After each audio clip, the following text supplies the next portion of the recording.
Halo teman-teman, perkenalkan kami dari kelompok 2. Di sini kami beranggotakan dari Puan Ayu Karina, Nur Fajar Lestari, Sani Oktaviani, Nadia Safira, Muhammad Reza, Dara Alisa Maulidita, dan Intan Dewi Wulandari. Di sini kami akan membahas tentang materi emotional intelligence sebagai bahan pertimbangan dari penilaian ujian tengah semester mata kuliah soft skill. Happy watching!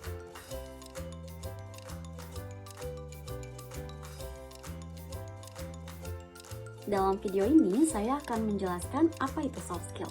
Soft skill sendiri merupakan kemampuan yang dimiliki oleh individu secara alami yang mencakup kecerdasan, baik emosional maupun sosial, komunikasi atau berinteraksi dengan orang lain, atau bisa disebut juga bahwa soft skill merupakan karakter bawaan individu.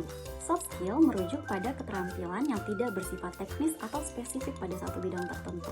Hal ini mencakup komunikasi, kepemimpinan, kerjasama tim, kreativitas, ataupun pemecahan masalah. Oleh karena itu, peran soft skill dalam masa depan sangat penting, di mana dengan adanya perkembangan teknologi, kemampuan beradaptasi, kemampuan berkomunikasi secara efektif, bekerja sama dengan orang lain, menjadi hal yang sangat penting dalam lingkungan kerja, di mana lingkungan kerja yang akan terus berubah. Untuk soft skill sendiri juga dapat membantu kita untuk menjadi lebih fleksibel dan adaptif dalam menghadapi tantangan yang muncul di masa depan.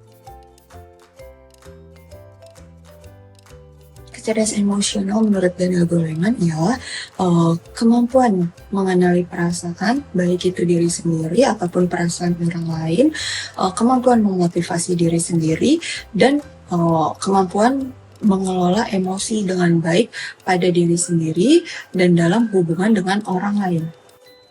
Pentingnya memiliki soft skill khususnya dalam pengelolaan kecerdasan emosional ialah karena soft skill ini dapat membantu seseorang dalam memahami, mengelola, dan berinteraksi dengan emosi diri sendiri dan orang lain secara efektif.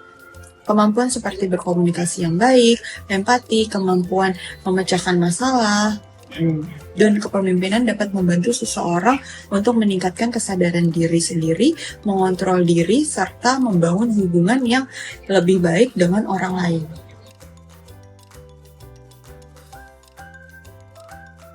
Oke, baik. Selanjutnya saya akan menjelaskan mengenai self-awareness.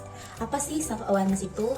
Jadi, self-awareness adalah kemampuan kita untuk mengenali emosi diri kita, mengenai kekuatannya, kelemahannya, dorongannya, nilai-nilai terkait, dan juga tujuannya. Kita perlu mengetahui emosi kita untuk dapat mengendalikan diri kita. Saya akan memberi contoh mengenai self-awareness untuk self-confidence. Selamat pagi semuanya, melalui meeting pagi hari ini, perkenalkan saya Nicole Lestari dari bagian project. Saya akan menjelaskan atau mereview sedikit terkait flow proses yang kita lakukan. Halo, selamat pagi teman-teman.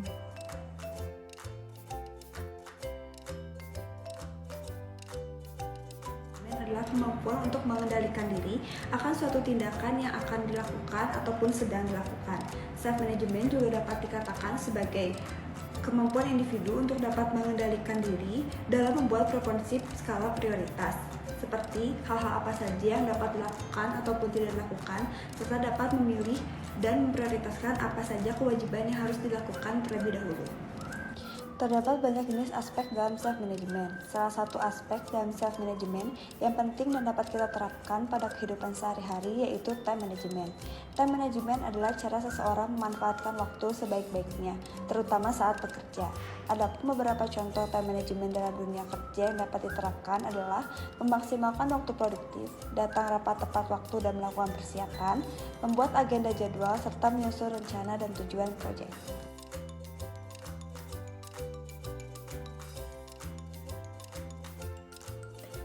Baik, selanjutnya saya akan menjelaskan tentang motivasi. Motivasi adalah dorongan yang muncul dari diri seseorang untuk melakukan sesuatu dengan berpikir untuk tujuan tertentu, baik secara sadar maupun tidak sadar.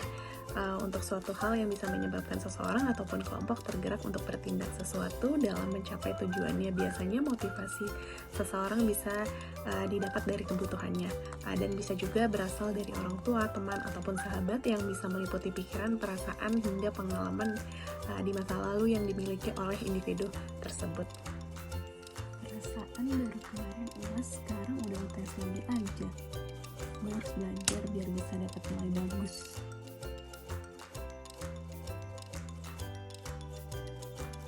Halo teman-teman, kali ini saya akan menjelaskan mengenai apa itu empati.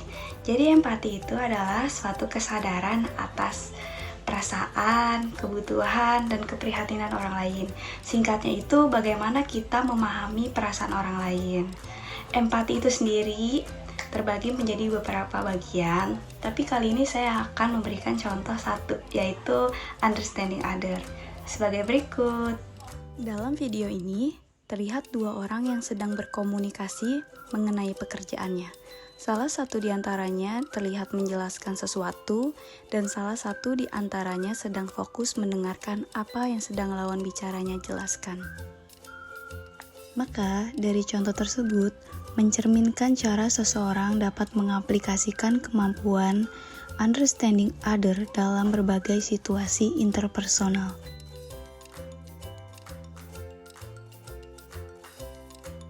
Soft skill dalam komunikasi melibatkan kemampuan untuk berinteraksi dengan orang lain secara efektif dan membangun hubungan yang positif. Kemampuan yang satu ini sangat dibutuhkan oleh setiap profesi karena komunikasi adalah hal yang terpenting untuk meningkatkan kesuksesan seseorang.